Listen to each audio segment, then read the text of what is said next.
Hello dear students of class 11. Hope you all are doing well. I am Sonia Akhtar, lecturer English, Government Hargonga College, Munshiganj. Dear students, this is my lecture number 2 for you. In my previous lecture, I have shown you the text of lesson 1 of unit 4. Hope you all have understood the text very clearly. So today we will discuss some short questions. You can see on the screen that our today's lesson will be on short question of lesson 1. Okay, and these short questions are given in the textbook for lesson 1. At first I want to show you something. Our previous home task in the previous lecture, or in lecture number 1, previous home task was make sentences with the following words and phrases. So some students surely have done this, and Sheikh Maria, a classmate of you, has put her home task on the comment box, which I have added in my lecture. So here is the photo of her home task. She has put it on the comment box and she has done really well. So you can see here the answers of your home task.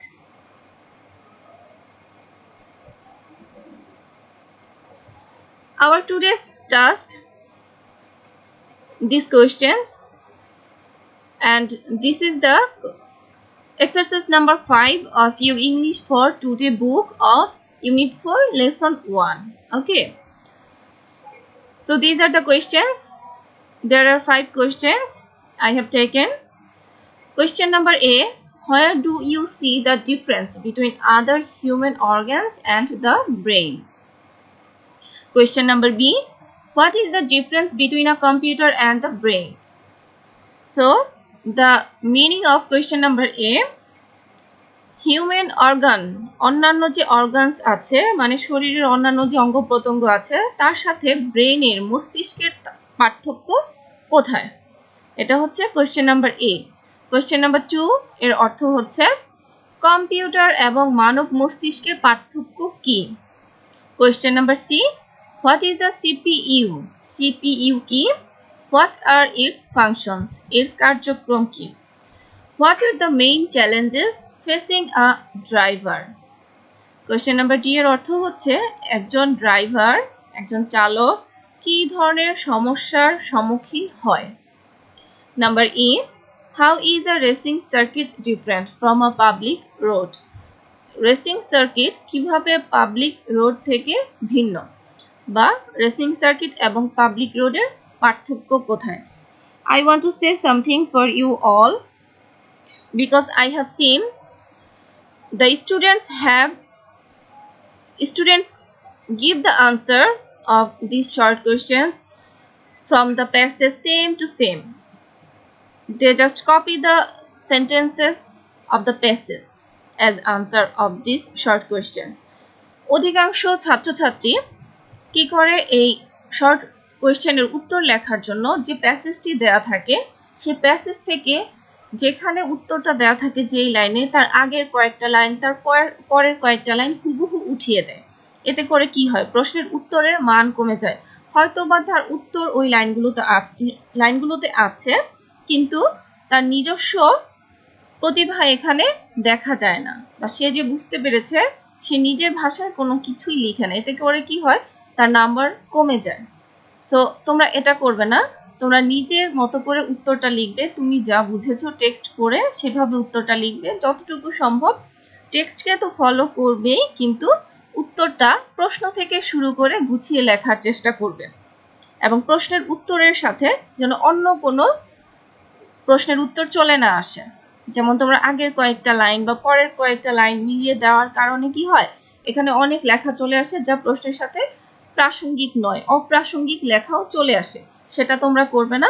যতটুকু প্রশ্নের উত্তর ততটুকুই দিবে, এবং প্রশ্ন থেকে শুরু করে প্রশ্নটাকে রিলেভেন্ট মানে প্রাসঙ্গিক করে তুলবে। So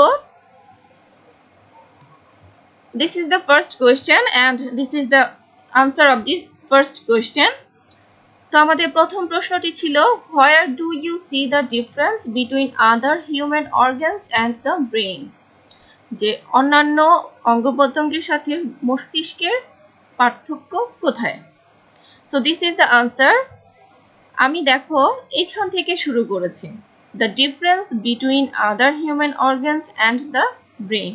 প্রশ্ন থেকে উত্তরটা শুরু করবে সবসময়, যতটুকু সম্ভব গুছিয়ে প্রশ্ন থেকে উত্তরটা শুরু করে এক্সাক্ট উত্তরটা দেওয়ার চেষ্টা করবে, ঠিক আছে? So this is the answer. The difference between other human organs and the brain is that the brain has sophisticated ability to operate on ever-changing conditions and standards of judgment, but other organs don't have this. দেখো উত্তরটা কিন্তু তোমার বইতে টেক্সটে দেওয়া আছে এবং তোমাকে যে প্যাসেজটা দেওয়া হবে প্রশ্নের উত্তর করার জন্য সেটাতেও থাকবে, কিন্তু তাই বলে কি তুমি সরাসরি প্যাসেজের লাইনগুলোই লিখে দিবে? না, তুমি প্রশ্ন থেকে উত্তরটা শুরু করবে। যেমন এখান থেকে, the difference between other human organs and the brain, এখান থেকে শুরু করে যে মানব মস্তিষ্ক এবং অন্যান্য অঙ্গ প্রত্যঙ্গের মধ্যে পার্থক্য হচ্ছে, তারপর তুমি পার্থক্যটা লিখবে। যেমন এখানে কি লিখেছি, the brain has sophisticated ability, এটা কিন্তু তোমার প্যাসেজে আছে যে ব্রেইনের মানব মস্তিষ্কের একটা সফিস্টিকেটেড অ্যাবিলিটি থাকে, এটা হচ্ছে বাস্তব বুদ্ধি সম্পন্ন।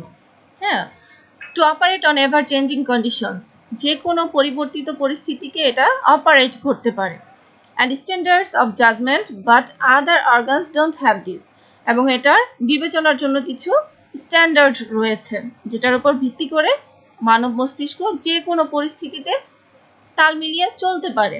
But other organs don't have this, কিন্তু অন্যান্য অঙ্গ প্রত্যঙ্গের কিন্তু এই অ্যাবিলিটি নেই, এই সফিস্টিকেটেড অ্যাবিলিটিটা নেই।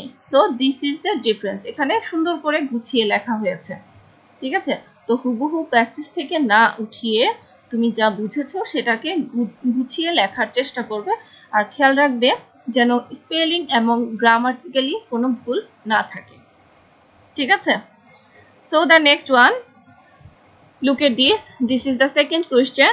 What is the difference between a computer and the human brain? একটা কম্পিউটার এবং মানব মস্তিষ্কের মধ্যে পার্থক্য কোথায়? এটাও তোমার বইয়ে খুব সুন্দর করে উত্তর করা আছে প্যাসেজে, কিন্তু তুমি প্যাসেজ থেকে হুবহু লাইনগুলো উঠিয়ে দিবে না, তুমি প্রশ্ন থেকেই উত্তরটাকে গোছানোর চেষ্টা করবে এবং এক্সাক্ট উত্তরটা দিবে। এটার সাথে প্রাসঙ্গিক নয় এমন কতগুলো লাইন উঠিয়ে শুধু শুধু উত্তরটাকে বড় করার কোনো দরকার নেই, প্রাসঙ্গিক লাইনগুলোকে তুমি তোমার নিজের মতো করে লিখবে। So this is the answer. এখান থেকে শুরু করেছি, দেখো, the difference between a computer and the human brain. হ্যাঁ, তারপর হচ্ছে ইজ, এই ভার্বটা এসেছে। তো is the conscious which is the sole position of human brain. তো মূলত পার্থক্যটাই হচ্ছে বিবেক, কনসিয়াস, যেটা তোমরা প্যাসেজের লাস্ট লাইনে দেখেছো। তো সেই কথাটাকে এইভাবে গুছিয়ে লিখেছি, দেখো। তো তোমরাও এরকম নিজের মতো করে লেখার চেষ্টা করবে, এরকমই লিখতে হবে তা না, তুমি তোমার মতো করে কোনো ভুল না করে সঠিকভাবে লেখার চেষ্টা করবে। সো দেখো, তো উত্তরটা কি, conscious which is the sole position of human brain. বিবেক, একমাত্র বিবেক কি মানুষকে কম্পিউটার থেকে, মানব মস্তিষ্ককে কম্পিউটার থেকে পৃথক করেছে, আর এই হিউম্যান ব্রেইনের একটা একক অধিকারে আছে কি, এই কনসিয়াস বা বিবেক, যা আর কোনো সৃষ্টিতে নেই, কোনো কিছুতে নেই, শুধুমাত্র মানব মস্তিষ্কেরই একটা অনন্য উপাদান, বৈশিষ্ট্য বলতে পারো, সেটা হচ্ছে কি বিবেক বা conscious. Question number C. What is a CPU? What are its functions? What is a CPU? CPU কি? তোমরা জানো এটার উত্তর এবং এটা প্যাসেজেও দেওয়া আছে। CPU means Central Processing Unit. So this line is the answer for this question. What is a CPU? Its answer is Central Processing Unit. The next one, what are its functions? এর কার্যক্রম কি? এখন তুমি এর কার্যক্রম লিখবে যা তোমার প্যাসেজে আছে, বাট তোমাকে গুছিয়ে প্রাসঙ্গিক কথাগুলো লিখতে হবে। So the answer is It works as an artificially intelligent machine. এটা একটি কৃত্রিম বুদ্ধিমত্তার যন্ত্র হিসেবে কাজ করে to accomplish specific jobs, কিছু বিশেষ কাজ করার জন্য under fixed conditions and judgment, কিছু একেবারে ফিক্সড করা কিছু শর্ত এবং বিচার বিবেচনার ভিত্তিতে বা কিছু কমান্ড দেওয়া থাকে, সেই কমান্ডের ভিত্তিতে কি এই সিপিইউটা কাজ করে।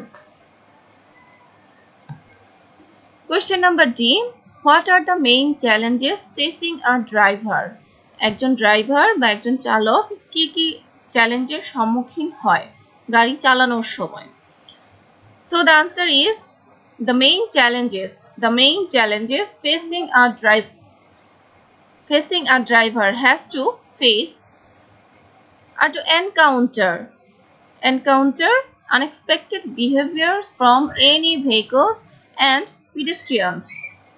তো আমরা কি এটা কিন্তু আমরা প্যাসেজে পড়েছি যে একজন ড্রাইভারকে যে কোনো আনএক্সপেক্টেড বিহেভিয়ার এর জন্য প্রস্তুত থাকতে হয় ফ্রম দ্য ভেহিকলস মানে যানবাহনের কাছ থেকে অথবা পিডেস্ট্রিয়ানস মানে পথচারীদের কাছ থেকে। তো এটা এক ধরনের challenge, unexpected behaviours from any vehicles and pedestrians, এটা হচ্ছে চ্যালেঞ্জ। আরেকটা কি and to always keep himself or herself cool, এবং কি নিজেকে সবসময় সে হি হতে পারে, শি হতে পারে, হি হলে হিমসেলফ, শি হলে হারসেলফ। তো হি হিমসেলফ অর হারসেলফ কুল, নিজেকে সবসময় কি ঠান্ডা মানে নিয়ন্ত্রণে রাখতে হয়, সংযত রাখতে হয়, ঠিক আছে?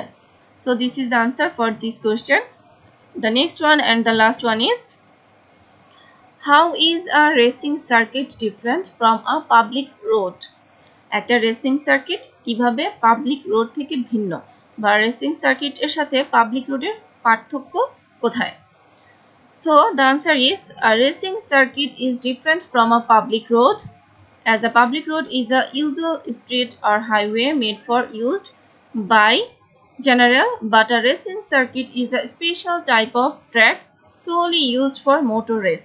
এখন দেখো তোমরা যদি প্যাসেজটি ভালোভাবে দেখে থাকো তাহলে দেখবে যে এখানে তোমাদের প্যাসেজে রেসিং সার্কিট এবং পাবলিক রোডের একেবারে এক্সাক্ট কোনো পার্থক্য বইতে দেয়া নেই, কিন্তু বোঝানোর সময় টিচার তোমাদেরকে বুঝিয়েছে যে রেসিং সার্কিটটা কি, পাবলিক রোড কি। তাহলে তোমাকে বুঝে নিতে হবে এবং নিজে থেকে এটার উত্তর করতে হবে। এটা কিন্তু প্যাসেজে তুমি হুবহু পাবে না, সো এটা নিজে থেকে তোমাকে গুছিয়ে লিখতে হবে। অবশ্যই কোনো ধরনের স্পেলিং ভুল হবে না এবং গ্রামাটিক্যালি সেন্টেন্সগুলো রাইট হতে হবে, ঠিক আছে?